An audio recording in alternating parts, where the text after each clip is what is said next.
The David Pakman Show at davidpakman.com.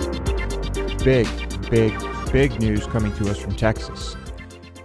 I think we discussed this legislation when it was in talks or when it basically was written into law but had not yet gone into effect. This, of course, I'm talking about in Texas, the ability now to carry a concealed weapon on the campuses of states' public universities. This is crazy. I think this is crazy. Yeah. But it's Texas. Texas is, guns in Texas.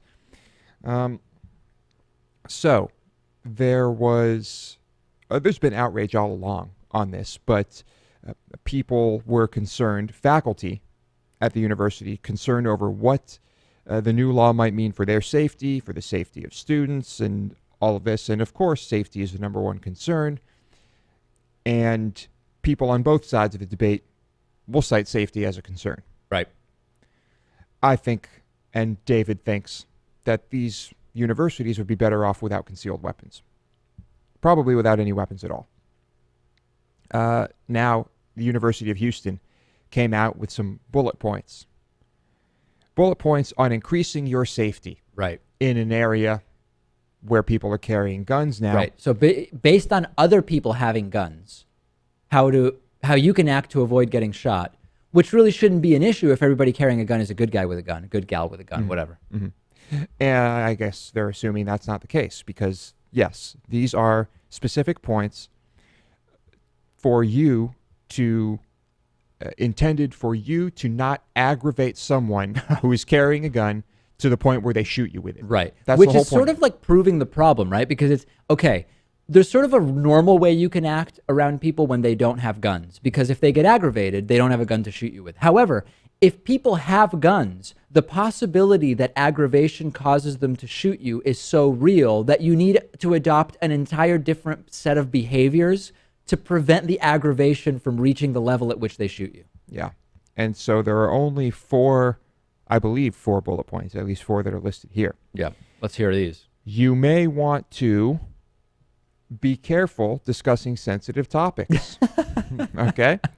Well, no discussing politics or religion or climate change. No discussing Game of Thrones. None of that. And the second bullet point is drop certain topics from your curriculum. Yeah. Drop certain topics from your curriculum. What does that mean? Your repertoire? I think it means the classes you are taking, that being it, right? That's your curriculum. I have no idea what that means. It's bizarre. Well, maybe they're not. Maybe they're talking about your curriculum as it relates to your conversation. This one is weird. Not, quote, go there, unquote, if you sense anger. If you sense anger, don't go there. Right. You need to back off, as opposed to confronting anger and further discussion about topics of sensitive nature. If the person starts getting angry, you should back off. Yeah. And finally, limit student access off hours. These are the four things that they are suggesting you do if you want to avoid getting shot at the University of Houston. And this is as teachers, so I think that explains the curriculum thing. Yeah, maybe it is just directed at faculty. So that seems unfortunate that you would have to drop topics from your curriculum to avoid getting shot. They're suggesting you do that. It's self-censorship, right? It's so funny because the right is up in arms about free speech issues on university campuses. And to be honest, we've talked about it as well. There are issues with free speech on college campuses, but the right has been talking about it in a particular way for a very long time. And then they say, well, we under no circumstances should we do anything to stifle free speech on campus. However, we really want concealed carry on campus. And as a result, we need teachers to not teach controversial stuff or go there when things start to escalate. Because people will be carrying guns and they might take the guns out and shoot them. How is that not limiting of free speech and self-censorship? It's crazy. Yeah. Now, I guess we can't really point the finger at University of Houston. Right. They didn't pass the law. They didn't pass the law, administrators, but just that it's come to this is it's just so what's the word? I say silly, I say stupid, but I don't think that really captures the gravity of the situation. No. All right. So I'm wondering what's going to happen. I'm going to hear. Do you think we're going to? How soon before we hear the first horror story about this? I can't imagine it will be that long, sadly. Yeah. Well, we'll see. All right. Let's talk about beer.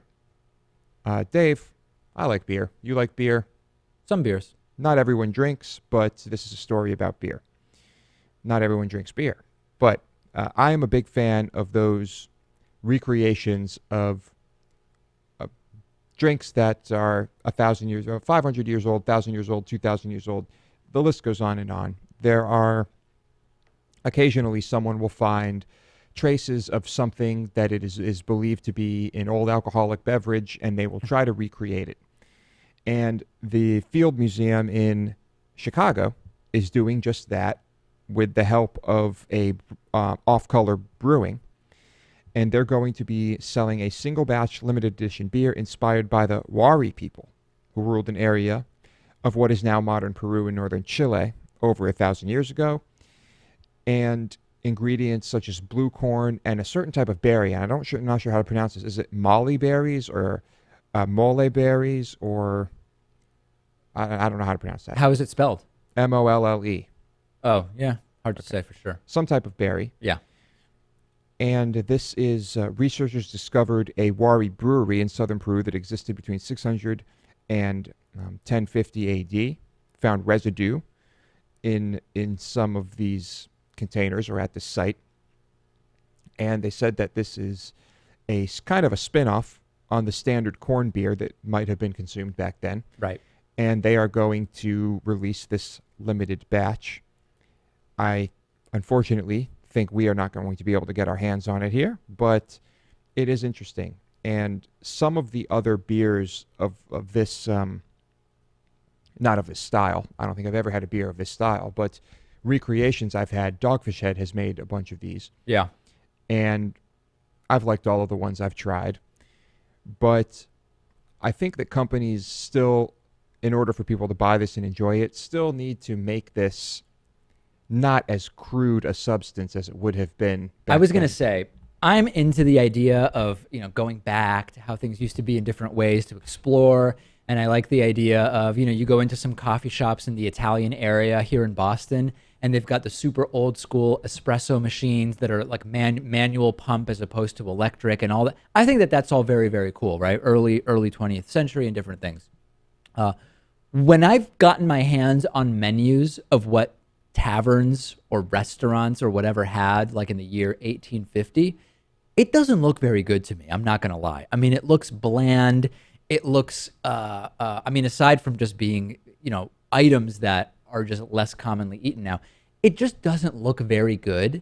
And so I have no huge desire. Like, I'm very interested in sort of current cuisine, right? My interests are broad. I love going to Jewish delis that have the Eastern European fare, your blintzes and your latkes and pastrami and corned beef and all that stuff from 60, 70 years ago. I love that. I love going to Asian fusion places that are new or whatever. I'm sort of happy with that. I'm not looking to go back and eat what people were eating in 1850 or 1800, 1750.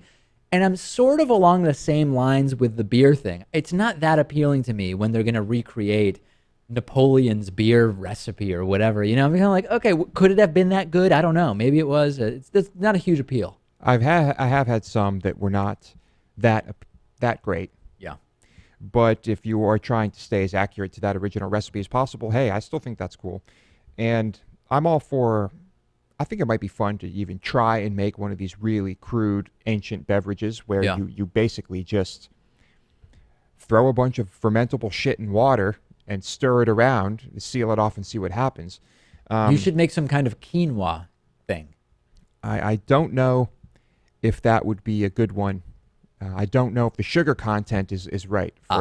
But people will make crude cider, right? I used to work at a restaurant, and the cooks they had yeast readily available, so they would just buy a container of cider and throw some yeast in, let it sit.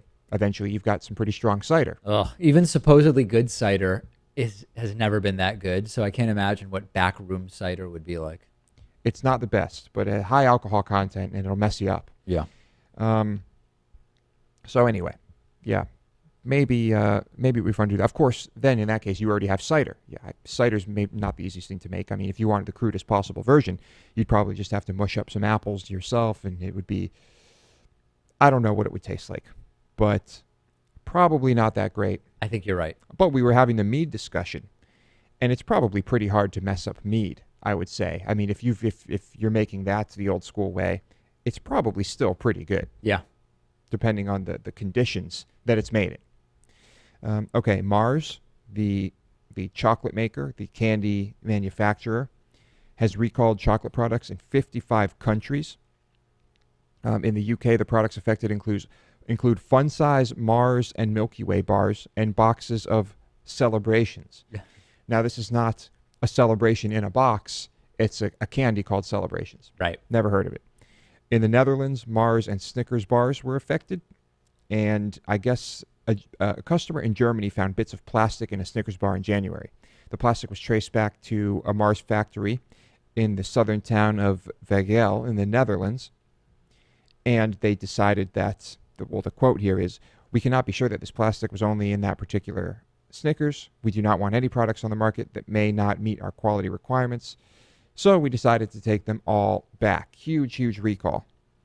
And I guess watch out, but it's amazing to me that is it possible that now they say that there are products affected? Does that mean just affected by the recall? I mean, how do they ultimately determine what there could be plastic in? When you're producing stuff on this magnitude, you're dealing in lot numbers and you're dealing in production dates, so you can presumably track and you could limit and say, okay, the plastic was found in this lot number.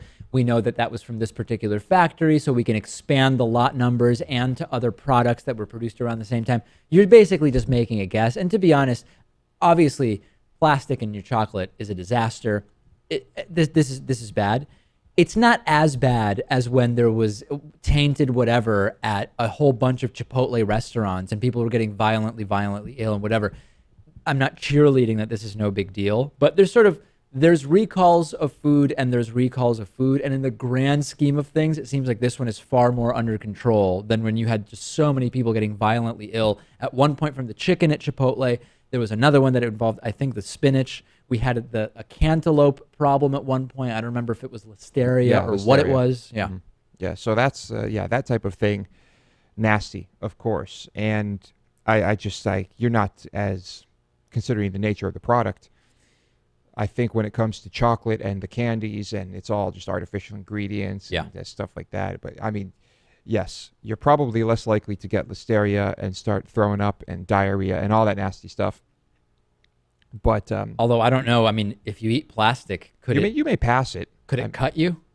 It I'm sure it could cut you, yeah. But you could pass it. And of course, I mean, they have a pretty good reputation. This is the first time I've heard of this happening, and I guess you have to take all the precautions, because if someone dies from eating your chocolate, you've got a problem. The other thing is, if the piece of chocolate is big enough to cause a problem, you'd probably bite it and not swallow it. You mean right? plastic? What did I say? Chocolate. Right. If the piece of plastic in the chocolate is big enough that you wouldn't, without knowing, swallow it, you'd probably bite it and then just take it out of your mouth.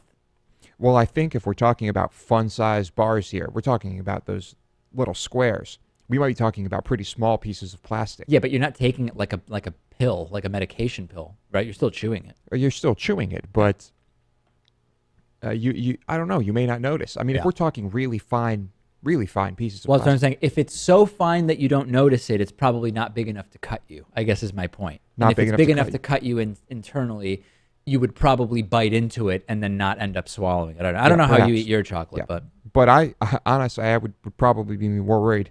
The finer it is, I think the more damage it would likely do. Of course, if you eat a piece of plastic this big, it's going to do a lot of damage. We're not talking about that, but generally, you know what I'm saying. Yeah. The ultra. People probably eat really small amounts of plastic all the time.